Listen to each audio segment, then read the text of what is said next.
Hello, welcome to Neurochaos. I'm so excited to have Marcella Piper-Terry on again today to follow up with our series on COVID vaccines, spike proteins, COVID injuries, COVID infection, all of COVID it. infection, all of it. Before we get started, I just have to read the statement. I want to be clear that today's conversation is for educational and informational purposes only. The views shared by each of us are our own and do not represent medical advice, diagnosis, or treatment for any individual. This discussion is not intended to replace a relationship with a licensed medical provider. Any health decision should be made in consultation with a qualified professional who knows your personal medical history. Welcome, Marcella. Thank you. So we chatted. We have so much to say. Yes, a lot. And it's overwhelming information. And I just want to tell you, I'm overwhelmed too. There's a lot of it, and it's still a developing story. There's a lot more that's known now than was known in 2020, 2021, 2022. We are going to include links for those of you who want to get more information. We'll have links at the bottom of the podcast. Yes. Yes. So, and I encourage you to do that, because you don't ever want to, when something as important as your health is what we're discussing here, you don't want to ever just take somebody's word for things. So I'm definitely a fan of people becoming their own advocates. Yes. I used to always tell parents in my practice, you may choose to vaccinate or not to vaccinate, but what I'm asking you to do is to go educate yourself. Absolutely. Absolutely. Before we pick a school for our kids, we're going to go research the school. We're going to talk to other people that went to the school and look into things. I mean, vitamins, you name it, anything we Cell give to our phones. children. How much time do we spend researching what cell phone to buy? Or what, if you're pregnant, how much time do you spend researching what car seat to buy, what crib to buy, what baby monitor to buy? And yet, so many of us we feel like those people who are telling us what to do when it comes to vaccinations, doctors, nurses, medical professionals, are smarter than we are about this stuff. And that's absolutely not true. And intimidating. They're very intimidating, yes. But when it comes to vaccination, what most people don't realize is that medical doctors and nurses are not educated about ingredients or about safety trials or about even what to look for if somebody has an adverse reaction or how to report an adverse reaction. They're not educated on these things. So as a parent or as an adult for yourself, a young adult in particular, somebody who's at that age where they're just beginning to make those decisions for themselves, go to the FDA website, look at the published vaccine manufacturers' inserts, and whatever vaccines that you're being told that you're due for at that time, go to the FDA website and pull up the insert and read it. If you read a single insert on vaccines, you are very, very likely to be more educated about vaccinations than the doctor or the nurse who's doing an injection. I can't tell you how many people I'm seeing on Facebook and all these discussions that would say, I could trust Dr. Google or strangers on Facebook or the expert, my child's pediatrician. And I just want to say, oh my gosh, you're so misinformed. Yeah, I think we talked about this last time. I have a Substack article. I think the title of it is Just What Do Doctors Know About Vaccination?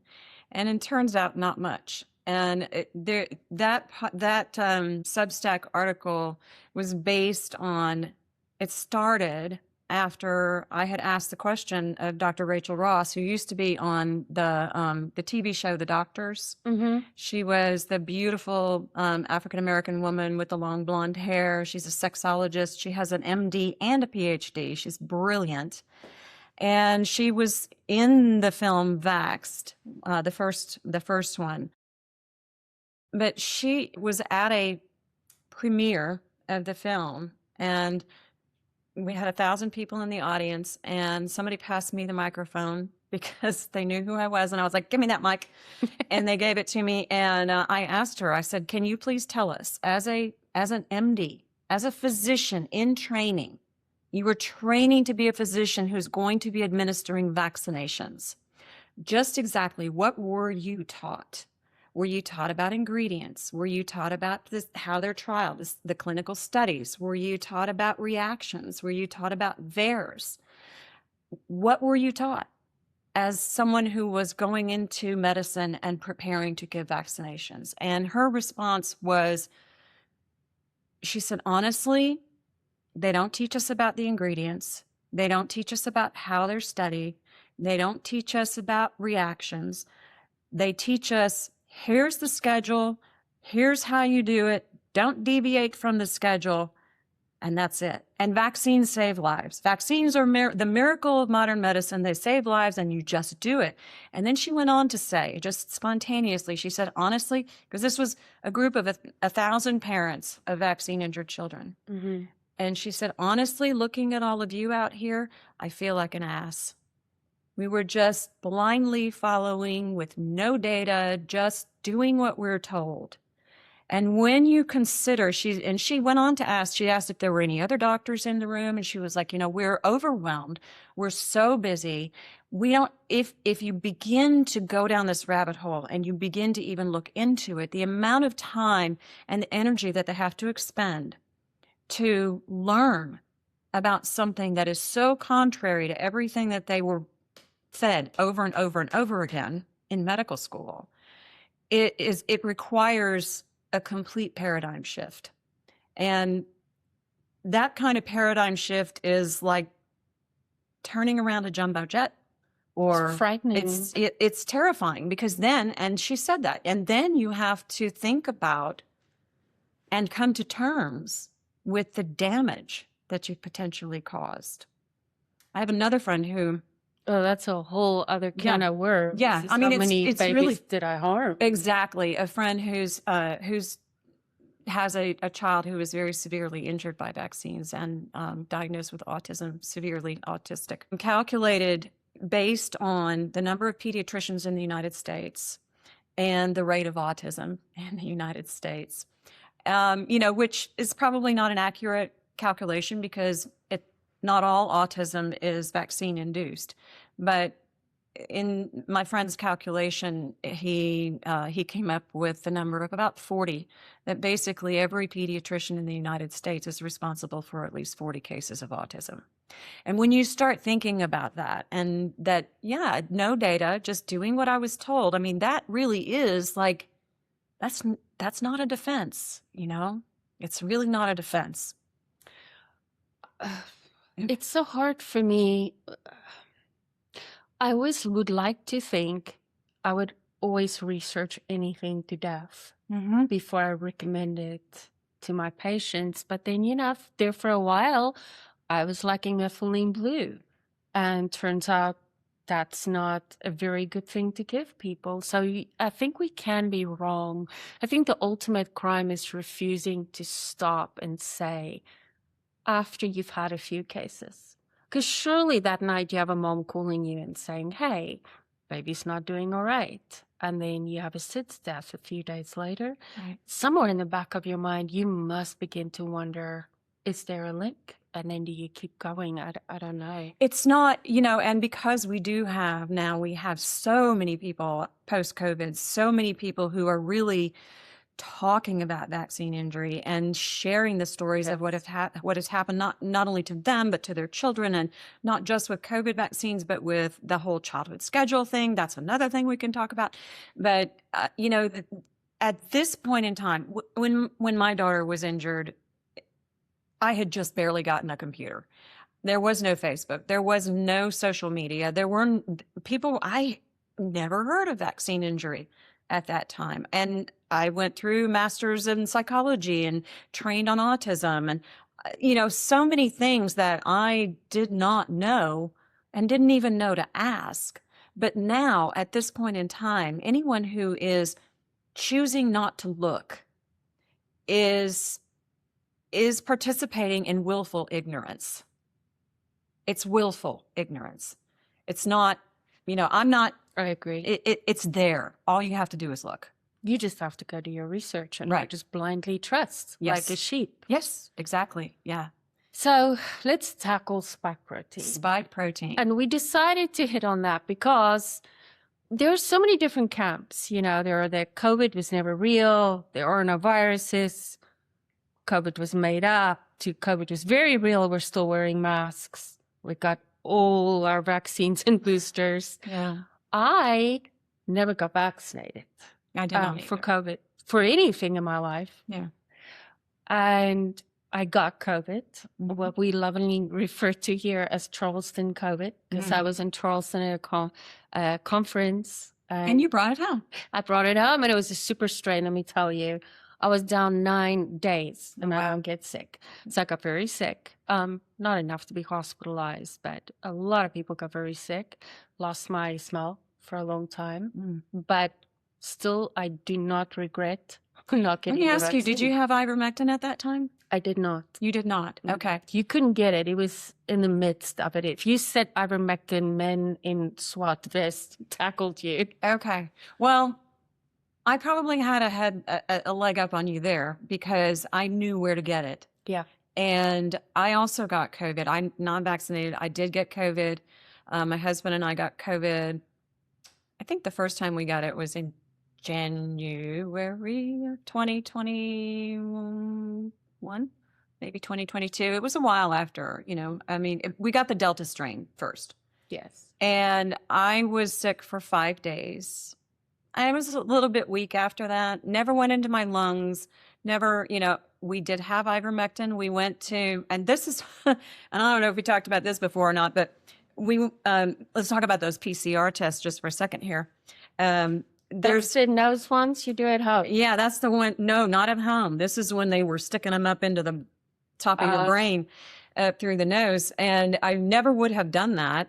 But we wanted ivermectin, and there is here in Fayetteville, there is a doctor's office, and they were following at that time it was the Frontline, the FLCCC, the Frontline COVID Critical Care Alliance, and they were recommending ivermectin. And so this doctor was prescribing it, but you had to be tested first. You had to be tested, and you had to test positive for COVID. Well, my husband and I, we were at the time living in a 2-bedroom apartment here in Fayetteville, and he got sick 3 days before I did. They were saying it was a 3-day incubation period. So he got sick 3 days before I did. Then I got sick.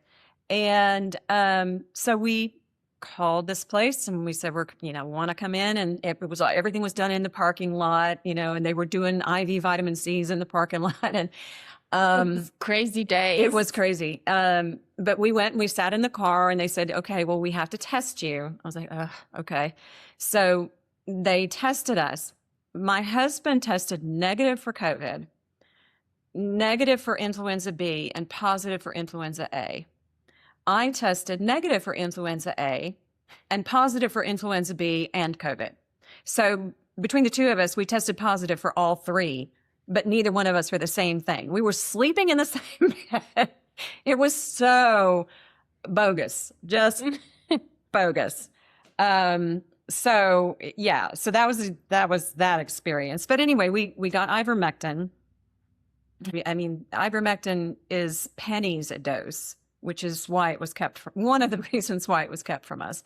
Can't make any money off of it. Plus it works, which means, with a pandemic, there would have never been the pandemic declaration as long as if there was any medication or intervention that was effective, they could never have declared a pandemic. They could never have locked down. They could not have done all of the things that they did. They would never have gotten the emergency use authorization for the COVID-19 vaccine. That's interesting. Yeah, it would never have happened if they had allowed ivermectin and hydroxychloroquine to be used. And both of them work. There are multiple other things that work that are not prescription medications for those who, black seed oil, Nigella sativa is great. Black seed oil and Manuka honey especially are very powerful. Dandelion extract, EGCG, which is the active ingredient in green tea, thyme tea, pine needle tea. The herbs are really good. But, at that time, we didn't know all that. We didn't have all of that information. Some of it was coming out. So when we got sick, we also were using nebulizing. Dr. David Brownstein is a brilliant physician, and he published his recipe for nebulizing with hydrogen peroxide and iodine, and just a tiny little bit of iodine and some magnesium chloride. And we did that. Never went into our lungs, either one of us. We just had upper respiratory. I had some gastrointestinal stuff, but we were both over it in a week. I hiked through the whole thing because I knew also, and this was part of what we're going to talk about with the spike protein. For me, the thing that I was most concerned about was blood clots. And I knew at that time that there was a significant risk for blood clots. We were told initially that COVID-19 was a respiratory infection, a respiratory disease. Yeah, that's how it seemed like everyone was dying. Well, and they were, but part of that was because they were being hospitalized. They were denied early treatment. COVID infection goes, in the first few days, it's upper respiratory, sore throat, sinus stuff, runny nose, sneezing, headache. Oh, the headache, all of that. But it is like a bad cold or a flu. Mm-hmm. But around day 5, it goes into the inflammatory stage. And that's where you get into the cytokine storm. And that's where people were really getting in trouble. Had they been treated early with ivermectin, hydroxychloroquine, and had access to nebulizers and that kind of stuff, they would not, the vast majority of people would not have progressed to the inflammatory stage. So what happened was they would go to the hospital because for months we've been told, you get this, you're going to die. So everybody's panicking, and that tanks your immune system. Your cortisol goes up, adrenaline goes up, immune system goes down. So it becomes a self-fulfilling prophecy. So then they would go to the hospital and they were told, there's nothing we can do for you, go home. And then they would stay at home until they get into the inflammatory phase, and their oxygenation levels would tank. Part of that is because they were having microclots. COVID is not a it manifests in the early stages as a respiratory infection, but it is primarily a blood infection. It targets the spike protein, targets the erythrocytes. And it targets your red blood cells that line the red blood vessels throughout our bodies, throughout every organ system in the body, and it causes microclots. So, Marcella, may I interrupt you? Yes. Pretend that I'm 10 and we're in an elevator. What is a spike protein? The reason we're talking about spike proteins today is because we were all exposed. Yes. Everybody's been exposed. It affected all of us. Yes. Unless you live on an island with no outside contact, you have been exposed. Yes. Yes. And I hate that. Yeah. It's such a loss of control. Yes. It's extremely triggering to think that there's something that we cannot control, but we do have a good amount of control that we can exercise and that we can do to beef ourselves up so that we don't, we can't prevent ourselves from being exposed, but we can build up our resilience so that that exposure does not take us down as much as it otherwise might. Or affect our kids, because I worry about my kids. It's a different world now that we're moving in. We're different inside. And it feels like such a violation. It is. That I can't even begin to wrap my mind around yet. Just the giving up of personal freedom and an overstep. Yeah. Yeah. The likes of which we've never seen. So COVID spike protein. Yeah, what is spike protein? So the spike protein, when you look at everybody's seen that little red ball with the things that stick out on the outside of it. Those are the spike proteins. Those are the spikes. They really are. They're called spikes. They protrude out. Like a porcupine. Yes, like a porcupine. And when you look at it from the top, it looks triangular. The spike has a kind of a triangular shape to it when you're looking at it from the top down. There are 3 different types of spike protein or spike subclasses of spike protein. The one that is the most problematic is subclass 1, S1. And what happens with spike protein is that if you think about that ball with those things protruding out of it, it will bump up against your body's cells. That spike fuses with the lining of your cell, and then it opens up and it inserts its payload, which is the virus, into your cell, and then it replicates from there. So it's like one of the things that it's kind of like a cork. If you're pulling the cork, but when you pull the cork out, it pulls part of your own cell up, and then it fuses with the cell of the virus, and it just empties into your own cell. And that happens with the infection, and it happens with spike protein from the vaccination as well. And it also happens with shedding. And when you're talking about all of us have been exposed, whether or not you got COVID, whether or not you got the COVID vaccines, and in quotes, it's really hard for me to say COVID vaccines because they're not vaccines. They really are gene therapy. And that's not a conspiracy theory. This is the type of this mRNA platform that they had been developing for a long time. They've been trying to make a COVID vaccine since at least 2005, right after the first SARS outbreak, which happened in China. And it was very quickly, under control because it was a natural infection. Maybe not, but it was very quickly under control during that time. So there's an argument here that I want to bring up. Is it real? Is it not? Is it natural? Is it man-made? Is it a virus? Is it a bioweapon? So the first SARS outbreak happened in 2005 in China. And it also was said to jump from a bat into humans, right? Which is what they said about this one. Yeah. Right. On a wet market. Right.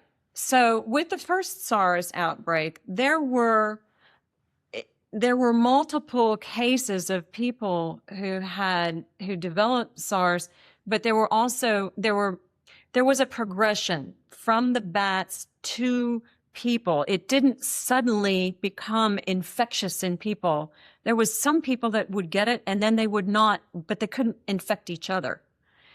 That's the way that it happens when a virus goes from an animal population into a human population. It doesn't happen like that. It doesn't become suddenly hugely infectious. That happened with SARS-CoV-2 because it was man-made. It was intentionally made to be more infectious to humans. Yeah. And that's where the furin cleavage comes in, which is part of the spike protein. There's a series of furin cleavage that, and I can't remember, I think it's CGG, but anyway, it's a certain type of furin cleavage that's used in gain-of-function research, particularly in bat virus research, particularly at the Wuhan Institute of Virology by the head researcher who was doing research, gain-of-function research on SARS-CoV-2 when this happened. The initial cases of SARS-CoV-2 came from people right there at the Wuhan Institute of Virology. What they said was, the cover story was that it came from the same bats where the first Wuhan, or where the first coronaviruses came from, which that bat colony, those bats live 1,500, I think it's 1,500 kilometers away from the wet market where they're saying that the original cases happened. If that were true, there would be a trail of cases between the bat caves and the wet market, and there were none. They have spent so much time and energy trying to identify early cases that happened anywhere else in China outside of the wet market, which happens to be right next to the Wuhan Institute of Virology. That's convenient. Isn't it? But they tested all of the animals at the wet market. There was no COVID infection in the animals at all. They tested the bats. They tested the people between the bat caves and Wuhan. Nothing. It came from the lab, period. So for people who say, well, COVID infection doesn't exist because viruses don't exist, that's not an accurate argument for this situation because it's not a virus. It's a bioweapon. So this shouldn't be on the table. It's not. Argument. No. We can all agree on that. It doesn't matter. It was made to be more infectious. And the way it was made to be more infectious is by messing with the spike protein, inserting the furin cleavage. And so the spike protein, when you're infected with COVID, it replicates throughout your body. But it's also, it does have the nucleocapsid. It has the whole virus in it. And that is different from when you get an mRNA injection, a COVID mRNA vaccine. What they did with that is they took the DNA sequence, the genetic material for the spike protein. They said, okay, what we're going to do is we're going to inject the genetic material into your body. We're going to encapsulate it in lipid nanoparticles with polyethylene glycol, and that is going to be injected into your body. Those lipid nanoparticles will open up, and that DNA code, that code will go into your cells, your cells, your body cells will start producing spike protein, and then your immune system will recognize spike protein so that when you encounter it in the population, because they were doing this at the time when COVID was just raging everywhere, so everybody's going to be exposed, right? So when you are exposed then after that, then your body will recognize it. It'll produce antibodies and you won't get sick. First of all, they never tested it. They never tested to see if it would stop transmission. It does not. It does not stop transmission. It does tamp down symptoms in some people. Initially with the first 1 or 2 shots. After that, not so much because of something called pathogenic priming or antibody-dependent enhancement, which we touched on a little bit last time. So let's get into the spike protein, what happens. What is the comparison between somebody who gets infected with COVID? I was going to ask you that. Yeah. Let's say me. I got COVID. You got infected, yeah. I didn't get vaccinated directly. I was exposed to a ton of people, patients, whatever, that went and got the vaccine same day, next day. Where does it leave? Where did I get it? Well, that's a good question. So you could have gotten it from someone who had an infection. Or we could say who had also been poisoned. Or you could have gotten it from someone who had gotten vaccinated and was shedding spike protein through exosomes. Tell me what that means, what that looks like. So what that looks like is, so when somebody gets vaccinated, when they get injected with the mRNA vaccine, the amount of spike protein that is produced in their body is much greater than the amount of spike protein than someone who has not been vaccinated, like you got when you got sick, like I got when I got sick. We were not producing spike protein inside our bodies. People who are vaccinated are producing spike protein inside their bodies, particularly, and it is encapsulated in exosomes. Don't ask me to explain what exosomes are, but they're tiny, tiny little particles that circulate throughout the body, but they also are in the breath and in the sweat. They're everywhere. They're everywhere. Yes. So you don't have to have sex with someone. That's a misinformation kind of thing. You don't have to have sex with someone in order to be shed on. You don't have to hug or kiss or be playing on a field and sweaty in order, or dancing or whatever. It doesn't have to be through bodily fluids. It can be through breath in the air. Does the insert talk about shitting? Not to my knowledge. Okay. I'm not on, that's a good question, but I'm sure it does not. They do the Pfizer papers. Mm-hmm. The Pfizer papers is a book that was compiled by Dr. Wolf. I want to say Naomi Wolf. Naomi Wolf is a PhD scientist. She's a social scientist, but she's a brilliant woman. And what happened was the clinical trials for Pfizer, when they were released, not willingly by Pfizer and the FDA wanted the Pfizer documents sequestered for 75 years. So they were going to only release them basically after everybody who got the vaccines died.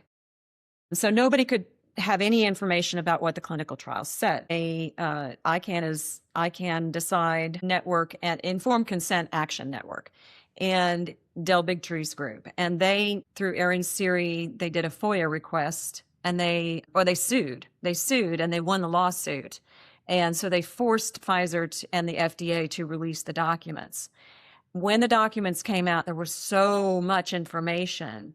Naomi Wolf got, I think it was 3,000 volunteer scientists, PhDs, research people throughout the world to collaborate and go through these documents line by line through all, I don't even know how many pages it is. The book is like this thick. It's like a big textbook. In that book, there was so much, in the Pfizer documents, there was so much focus on making sure that the focus really was on reproductive toxicity, not on upper respiratory or even blood clots or any of that stuff. There was a huge focus on reproductive toxicity. Why? Well, partly because they knew that the spike protein accumulates in the ovaries and in the testes, in the testicles. Not good. It is not good. And in the requirements to be a study participant in the clinical trials for the COVID-19 vaccine, part of the requirements said you cannot have sex. If you are participating in this clinical trial, you cannot have sex. So they knew. They knew that, for men, they could not have sex with a woman. For women, if they could not have sex with men. There were several pregnancies that occurred among the trial participants. And there were something like 300 pregnancies, a little bit over 300 pregnancies, and more than 80% of them have disappeared. There's no data on what happened with those pregnancies. Of the ones that were included that we know of, there was, I think, an 85% miscarriage or stillbirth rate among the babies of women who got pregnant during the clinical trials. It was a very high rate. So what we know, so with the spike protein, initially they said it's encapsulated in this lipid nanoparticle. It'll dissolve within a very short period of time, which natural viral RNA would do that. But this is not natural. It does not. It doesn't dissolve. The lipid nanoparticles go throughout the entire body into every cell in our bodies, every organ in our bodies. And what is happening is, because it's foreign, our bodies are reacting to it. And this was predicted before it ever came out. But before the vaccine was ever approved, during the time when they were doing the monoclonal antibodies, there was a study done, and I took a picture of it because I mentioned it last time, and then I don't want to mess it up. There was a study that looked at, because they were trying to figure out if it was going to be safe. The title of the study is Reaction of Human Monoclonal Antibodies to SARS-CoV-2 Proteins with tissue antigens, implications for autoimmune disease. So that's important. This is SARS-CoV-2 proteins. And we can link that study Yes. underneath Yes. for you guys. So we applied both human monoclonal and anti-SARS-CoV-2 antibodies, spike protein and nucleoprotein, and rabbit polyclonal anti-SARS-CoV-2 antibodies. So they found 55 different tissue antigens, human body tissues. We found that SARS-CoV-2 antibodies had reactions with 28 out of 55 tissue antigens, representing a diversity of tissue groups that include barrier proteins, gastrointestinal, thyroid, and neural tissues, and more. This extensive immune cross-reactivity between SARS-CoV-2 antibodies and different antigen groups may play a role in the multisystem disease process of COVID-19, influence the severity of disease, precipitate the onset of autoimmunity in susceptible subgroups, and potentially exacerbate autoimmunity in subjects that have pre-existing autoimmune diseases. So, very recently, human monoclonal antibodies were approved for use on patients. The human monoclonal antibodies used in this study are almost identical with these approved antibodies. So what that means is they looked at that. The number one tissue in the human body that reacted was mitochondria. Mm-hmm. Mitochondria are in every cell. That's the powerhouse of every cell in our bodies. And the organ in the human body that has the highest concentration of mitochondria is the heart. And what do we see? Mm-hmm. Myocarditis, pericarditis, heart attacks. Athletes, yes, dropping all of dead that. from heart attack. Yes, it targets the heart. So that's the spike protein. So when we take, and that was before the vaccine ever was approved. So when we take that spike protein and we put the code for making that, we turn every cell into our bodies into spike protein manufacturing plants. You're a spike protein factory. You are a spike protein factory, and you're producing many, many, many more times spike protein than somebody who is just infected, not injected. How long does that go on for, Marcella? We have no idea. There early studies in 2021, 2022, we're tracking it for days, weeks, months. A study published in February of 2025 from Yale found that in a subset of people with long COVID or long vax syndromes, we're continuing to produce spike protein after vaccination, continuing to produce spike protein for up to 2 years after their most recent injection. Now, is that up to 2 years because they haven't tested longer or because someone stopped? They stopped. That was the end of the study. That was the end of the study. So we have for all no we idea. know, they're still running around being spike protein factories. And it's mediated, the response, or the amount of spike protein produced seems to be mediated by the immune system of the host. And so when we get into older folks whose immune systems are experiencing senescence, their immune systems are not as strong. They don't produce as much spike protein. It's the younger ones, it's the athletes, it's the ones who are really healthy, the children. They are producing so much spike protein, and that's why we're seeing so many sudden deaths in these people. Tell me, Marcella, now that we're walking around loaded with these spike proteins, and here's another question before we go on. So let's say my spike proteins were not so bad, but I was exposed to a patient that were vaccinated, and now I have their spike proteins. Am I at the same level infected, if you will, as the person that got vaccinated with an mRNA? No, because you are not, those spike proteins, your immune system is going to recognize them. You are going to have a more effective response to that spike protein because you have not been vaccinated. What another aspect of this is, so spike protein, it does so many different things in the body. It dysregulates the immune system. It targets the B cells and the T cells, just like HIV. I was going to ask you, let's talk about what the spike protein is doing to us. What does it cause?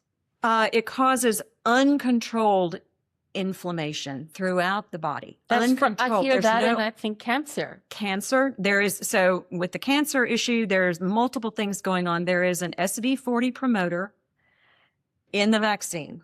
And SV40, for those who have not been following this space for a while, SV40 is simian virus number 40. It was It made its entry into the human population via the polio vaccine in the 1960s. It came from monkey kidney cells that were being used to culture the polio vaccine. And so it had never been in the human population prior to that, but ever since then, it has been found in every type of cancer, and it has contributed significantly to the increase in cancers. It is also intergenerational. So I got that vaccine. I got that polio vaccine. I was born in 1960, so I got that polio vaccine early on. So I have been infected with SV40.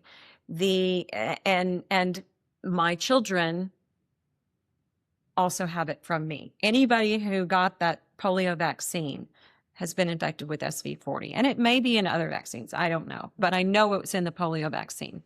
So, an SV40 promoter is something that makes SV40 more dangerous. It turbocharges it. So SV40 causes cancer. It's been found in every type of cancer that happens in humans. Oh, that's creepy. And there's an SV40 promoter in the COVID-19 vaccine. There's also something called pseudouridine. And uridine is a naturally occurring substance, but pseudouridine is not natural. Pseudo, not natural. And that pseudouridine causes a misfolding of proteins in the body, and that causes cancer. So there are multiple ways. We've got unchecked inflammation, high amounts of unchecked inflammation, an SV40 promoter, pseudouridine, and high amounts of DNA contamination that have just been discovered using much more sensitive instrumentation than what was previously used. This is information that just came out in the last few days. So yes, cancer is a major, major deal. That's just one of the things you have to worry about. Yeah. But again, the people who really have to worry about this are the ones who are continuing to get, it's affecting everyone. And the more exposed you are, and the interaction with your own immune system and your level of underlying toxicity, if what all of us need to be doing is taking steps to build our resilience, to really clean up our diets. And if you the things that they tell us are bad for us. It's really interesting because I wanted to say, if you smoke, stop smoking.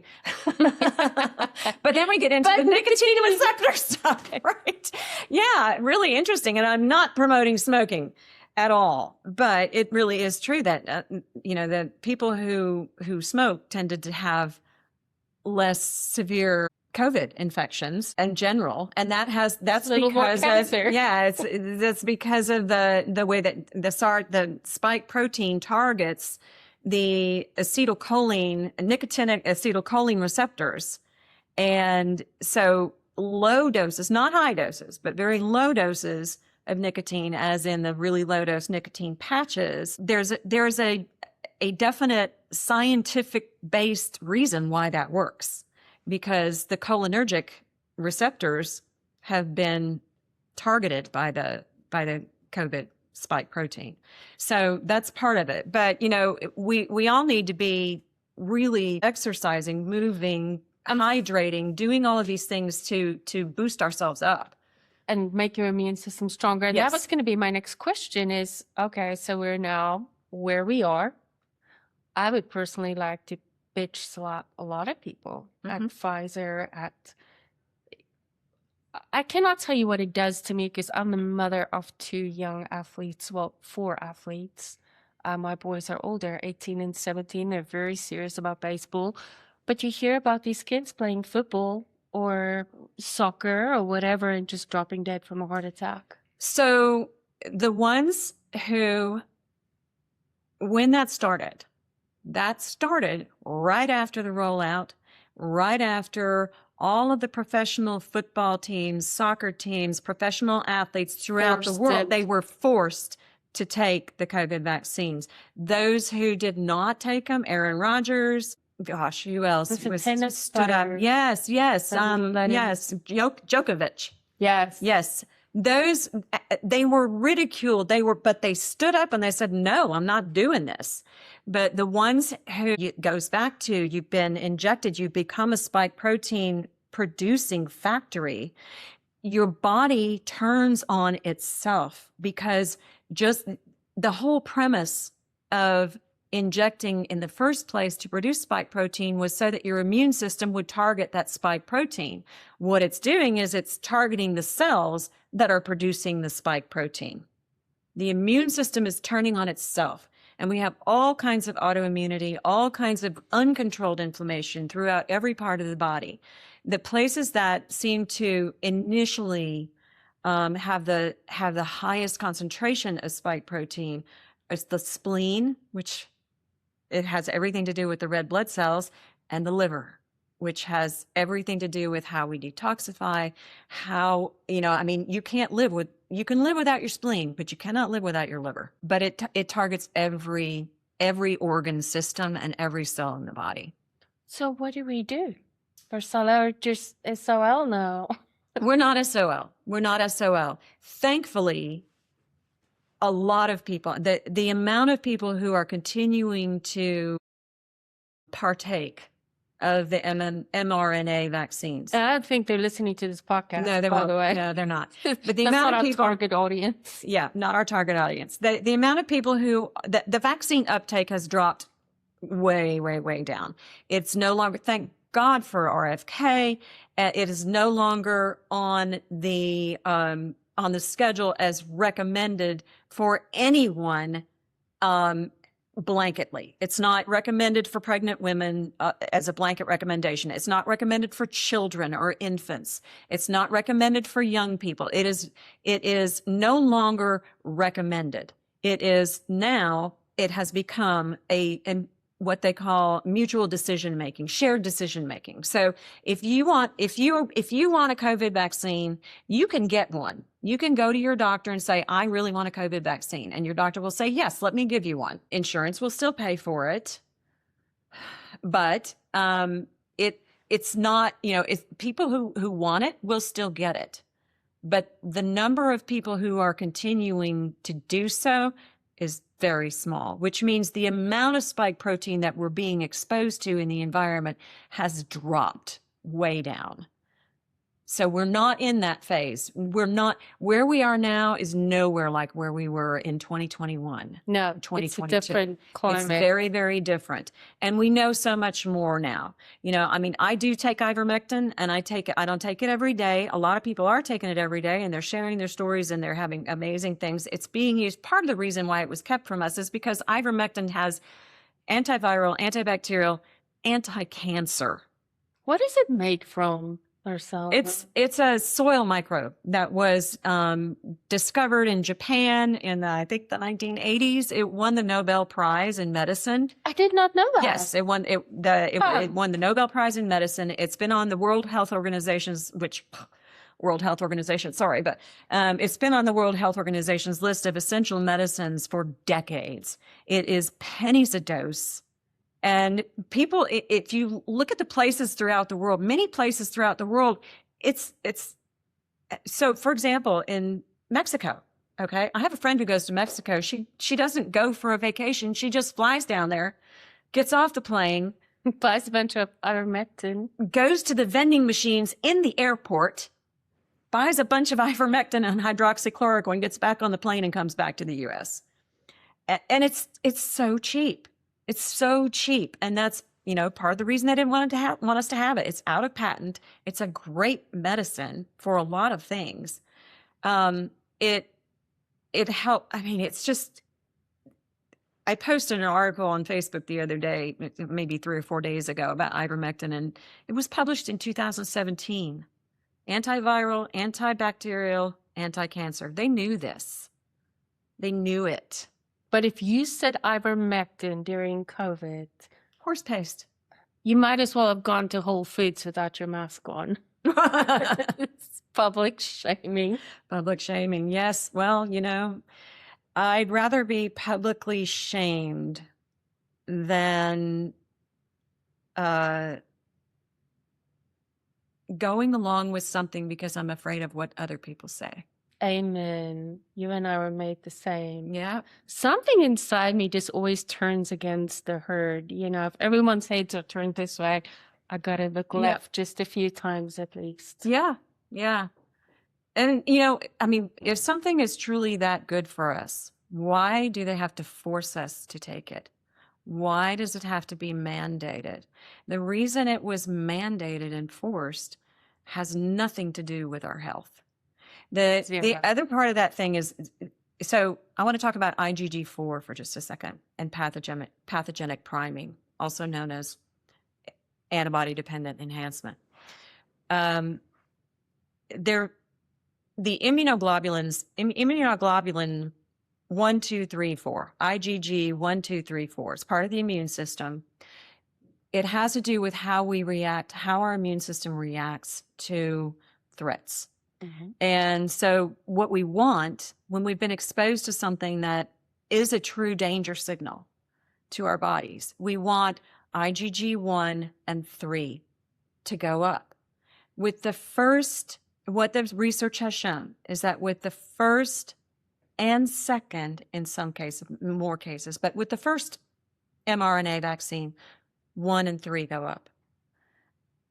With the second one, 1 and 3 go up somewhat.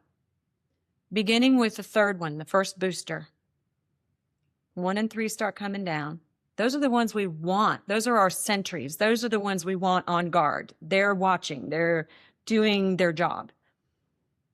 IgG4 is the part of the immune system that tells you not to react to cheese, not to react to pollen, not to react to things that shouldn't be highly, you know, they're not super dangerous. It's not going to kill you. It's not going to be a big deal. So IgG4, when it goes up, I really like this analogy. It's like the drones in Star Wars, Star Wars, when they say these are, or the sentries in Star Wars, when they say, or the stormtroopers, these are not the drones you're looking for. Right? The stormtroopers are looking for them. These are not the droids you're looking for. Not the droids, not drones. Yeah. Not the droids. Not the droids you're looking for, right? So it's when IgG4 goes up, it's like, okay, we know that. We're not going to react to that. And that's what happens beginning with the third shot, with the first booster. IgG 1 and 3 start coming down. IgG4 starts going up. What that means is the immune system doesn't recognize it. It stopped recognizing it as a threat, which means those spike proteins can replicate and go all through your body, and your immune system is not going to react to it. This is where we get these people who are being diagnosed with cancers and dying very quickly, or being diagnosed with organ failure and dying very quickly. It's not that it happened very quickly. It's that their immune systems have developed a tolerance to the spike protein, and it's not reacting anymore. And the spike protein is doing major, major damage underneath that is not being recognized until it's too late.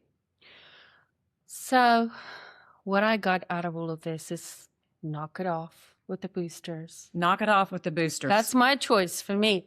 Can't tell you guys what to do. I'm not your medical doctor, but there are things you can do. And I think we're moving into our next hour. So that's going to be how we start our next podcast. Yes. I don't How want do to we protect ourselves? What can we do? How do you protect yourself? Because this is the world and we're in it now, and that's how it's going to be. But yes, I love the feeling that there are things we can do. Yes. And we're going to tell you guys what those things are. As always, I love when you're on. I love being on with you. Thank you so much. You're very welcome. Thank you. Next time we are going to come back quicker. I had a quick trip and then got the flu, and I was bit by a wild pig in the Bahamas. That's a story. That's a boring story.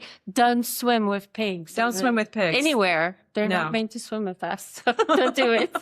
That's hilarious. Thank you so much for joining. And Like us, follow us, subscribe. You can sign up for a free chapter of Neurochaos, How Long COVID Scrambled the Brains of Our Children. And we will send you that chapter. We're going to link that all underneath. Thank you for listening or watching. Yep. Thanks, Marcella. Thank you.